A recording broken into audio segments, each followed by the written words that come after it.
Two fake HOA enforcers showed up at 78-year-old Hank Macmillan's home and ripped his flagpole out of the ground without warning and without any real authority.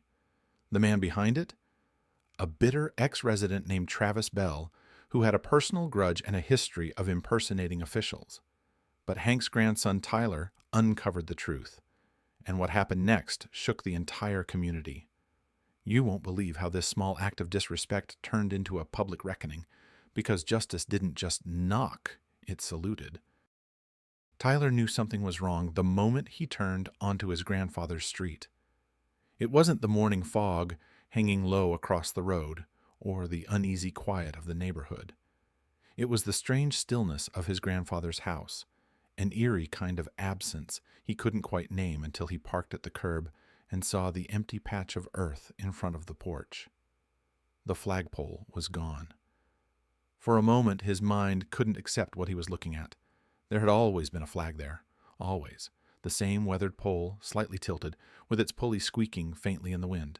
The same old stars and stripes flying from it, sunrise to sunset, no matter the weather. A habit, his grandpa used to say, born from discipline and respect. Now there was nothing but a torn ring of soil, splinters of broken wood, and a bit of frayed rope stuck under a tire track, like it had never mattered. He stepped out of the car slowly, like the weight of what he was seeing hadn't quite hit him yet. On the porch, Hank Macmillan stood stiff as a statue. 78 years old, but still carrying himself like a man who'd once stood against mortar fire in a jungle half a world away. His frame had weakened, sure, and time had taken its toll, but the presence, the pride, was unmistakable. Today, though, it looked dimmed. Hank didn't meet Tyler's eyes.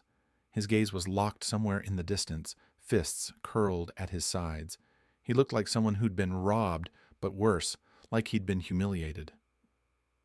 "They came early," he said, barely above a murmur. His voice was rough but controlled, like every word cost him something. "Two of them, uniforms, badges, said they were from the HOA compliance team." Tyler's brow furrowed. "What HOA?" "They didn't say," Hank replied. His mouth pressed into a flat line, and for a moment he looked far older than he was. Claimed the flagpole was a visual obstruction, said it violated some kind of neighborhood regulation. Tyler blinked in disbelief. His grandpa's property wasn't even part of an HOA. It never had been. The land had been in their family since the early 60s, long before any of the suburban developments popped up around it. "They showed me a form, looked official, threatened fines, even legal action if I didn't comply." Hank's voice cracked, not from fear, but from something harder to swallow. "Said they'd be back if I didn't remove it myself." He looked down at the porch boards, his jaw tightening. Next thing I knew, one of them got in a pickup, hooked a chain to the pole, and yanked it out. Tyler's stomach turned. They hadn't just cut it.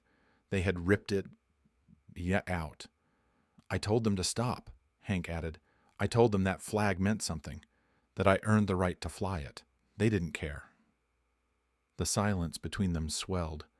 Tyler's thoughts raced, searching for logic, for explanation, but none of it made sense. There was no HOA here, no board, no authority, no right, just two men in fake uniforms, bold enough to walk onto private property and destroy something sacred. His grandpa's flag wasn't just a decoration. It was the same one that had draped his unit's barracks, the same one he'd folded himself after losing men he'd led through firefights and medevacs. And now it was gone, yanked from the ground like garbage. Tyler looked at his grandfather again, the man who'd taught him how to stand during the anthem, who'd never once asked for attention or thanks, who'd only ever said, "You serve because you believe in something bigger than yourself." And now someone had come to his home, pretending to represent the law, and desecrated that belief. Only one thing was clear. This wasn't a misunderstanding. This was targeted, deliberate, and deeply wrong, and Tyler was going to find out who did it. Tyler didn't sleep on it. He didn't even sit down.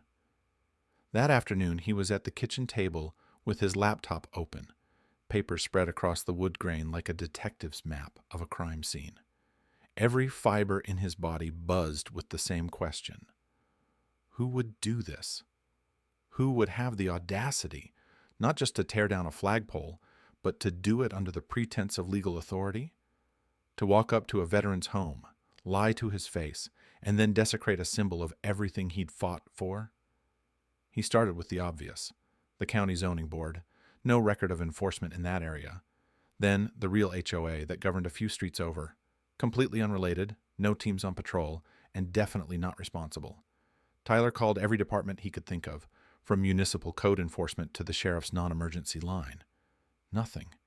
They hadn't heard of any HOA compliance unit operating in that area because it didn't exist. And that's when Tyler remembered something his grandfather had said in passing. A letter.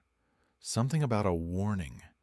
Hank had dismissed it as junk mail at the time, but Tyler went searching and found it buried in a stack of old bills on the kitchen counter. It looked official until it didn't. The header read, Neighborhood Regulation Notice, printed in faint ink on what looked like a home printer. The font didn't match any real legal document Tyler had ever seen. The supposed violation code 14C was meaningless, but the language was crystal clear. Immediate removal of unauthorized patriotic display required to avoid fine escalation and further legal action. No contact number, no seal, no names, just a typed signature, Community Compliance Division.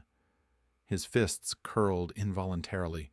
Someone had gone through the trouble of faking this. Not just a prank, a calculated move. They had printed it, delivered it, then followed through by sending 2 men in counterfeit uniforms to enforce it, with a truck and chain. The hatred started deep in his chest and climbed slowly, methodically. This wasn't random vandalism.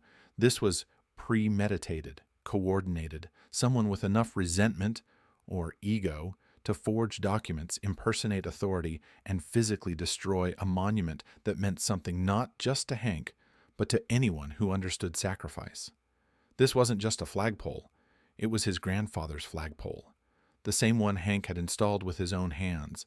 The same one he saluted every morning, no matter the weather, in memory of the men who hadn't come home. And someone thought they had the right to take that away. Tyler didn't know who yet, but he could feel the shape of the person in his mind. Maybe it was a disgruntled neighbor. Maybe someone who didn't like seeing the old man's war medals on display. Or maybe, just maybe, it was someone trying to impose control over a neighborhood that had never needed policing. Whoever they were, they had crossed a line. They didn't just impersonate authority. They had chosen to intimidate a veteran, to trespass, to deceive. And worst of all, they did it with the smug confidence of someone who thought no one would ever hold them accountable. Tyler felt the hatred settle in, not the reckless, reactive kind, but the cold, focused sort that comes when you know something unforgivable has been done, and you're not letting it go. This wasn't over, not by a long shot. Tyler couldn't sit with it. He wouldn't. That night, while his grandfather sat quietly on the porch with a folded newspaper and eyes that hadn't quite focused since the incident, Tyler opened his laptop and started typing. No drama, no exaggeration, just facts plainly laid out. 2 men posing as HOA officials came to my grandfather's house this morning.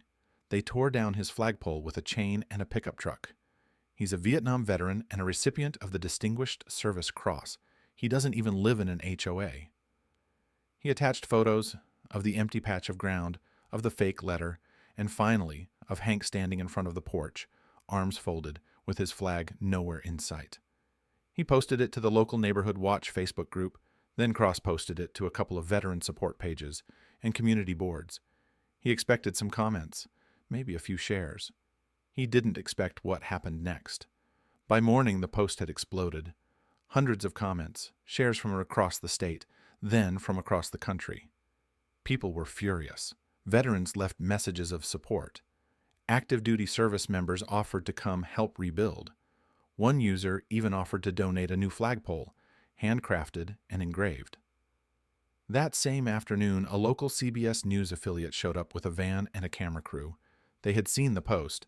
They wanted to speak with Hank. At first, Hank refused. He didn't want the attention. "I didn't serve for a headline," he muttered, but Tyler said something that changed his mind. "You didn't raise that flag every day for yourself. You did it for everyone watching." So Hank put on his best button-down, the one he usually only wore to funerals and Memorial Day services. He stood straight in the front yard while the crew set up, and he spoke quietly but clearly about what the flag meant to him.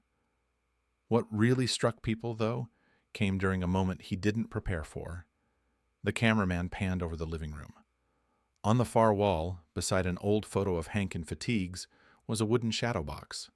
Inside, the Distinguished Service Cross, awarded for extraordinary heroism under fire, and beneath it, neatly folded, was another flag, the one that had been draped over his best friend's casket. The footage aired that night. It didn't need music. It didn't need commentary. Just Hank's voice and that quiet wall of memories. The story hit a nerve. And then came the break Tyler had been waiting for. A message appeared in his inbox, sent by a neighbor 3 streets over. She'd seen the news segment and recognized the truck from the video Tyler had posted earlier. "I'm 99% sure that's Travis Bell's old F-150, she wrote. "Dark green, dent on the rear bumper. I remember because he used to leave it parked in front of my house every weekend." Tyler's pulse kicked into high gear. He remembered the name. Travis Bell had been a thorn in the neighborhood for years, always complaining about people's lawns, pushing petitions to start a formal HOA.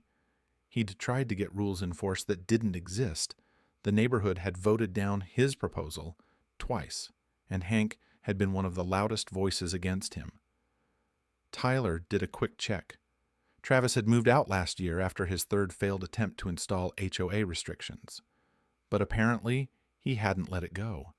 He still owned a rental property nearby, and word was he came back regularly to check in on what he still called his community. Tyler passed the info to the county sheriff's office. Then he posted a short update online. No accusations, just a note that new information had been turned over to the proper authorities. But inside, the fire burned hotter than ever. This wasn't random anymore. It was personal. Someone with a bruised ego and a misplaced sense of authority had taken it upon himself to punish a veteran for not living by his fake rules. He didn't just forge documents. He had the gall to destroy something sacred, and do it while pretending to represent the community. Travis Bell thought no one would fight back. He was wrong. The sheriff's office didn't hesitate. Once the evidence was in place, eyewitness accounts, video stills, the forged letter, and the truck ID, an investigation was formally opened. Within a week, deputies served a warrant at Travis Bell's property. He was taken into custody without incident, but the list of charges told the real story: impersonating a public official, criminal mischief, destruction of private property, elder intimidation. And that was just the beginning. As the investigation unfolded, more came to light. Turns out Hank wasn't Travis's first target. He had a pattern: letters left on doorsteps, empty threats about compliance fines, confrontations with elderly homeowners about mailboxes, porch furniture, even lawn ornaments. Most victims had been too confused or too afraid to push back. Until now. But Hank Macmillan wasn't someone who backed down, and Tyler hadn't let the story die in silence. The arrest made the local paper, and within days, state-level veterans organizations were calling for accountability and stronger laws against impersonation of authority. But even more powerful than the legal response was what happened next, at home, in their own neighborhood. The community rallied like never before. Veterans from nearby towns volunteered to help rebuild. A retired Navy Seabee named Joe Carter showed up with a cement truck he borrowed from a buddy, saying only, "I heard an old soldier lost his flag. Not on my watch." Within hours, they dug a deeper foundation, poured new concrete, and raised a steel pole twice the height of the original. A local high school art teacher brought her students. They painted a mural on the back of Hank's garage, a sweeping, windswept American flag stretching wide behind the new pole. No slogans, no hashtags, just color, motion, and reverence. Even the mayor stopped by. No speeches, no ceremony, just a quiet handshake and a promise. This will never happen here again. And Hank? He didn't ask for recognition, didn't want applause. He simply stood beneath the morning sky, surrounded by neighbors who had once been strangers, and slowly raised the new flag with hands that had known both war and peace. The pulley clinked gently as the fabric lifted, catching the breeze like a sail. Hank didn't say much. He didn't have to. His eyes, glistening just slightly, never left the flag as it reached the top and unfurled in the wind. That look, steady, proud, and just a little lighter than before, spoke louder than any words could. As for Travis Bell, he would no longer be issuing threats or playing enforcer. He had a new uniform to contend with now, issued by the county jail, and plenty of time to think about what it meant to pretend to wear authority while others had truly earned it. Justice, in this case, didn't come with fury. It came with honor, and the kind of quiet dignity that can't be faked, because some flags don't fall without being raised even higher,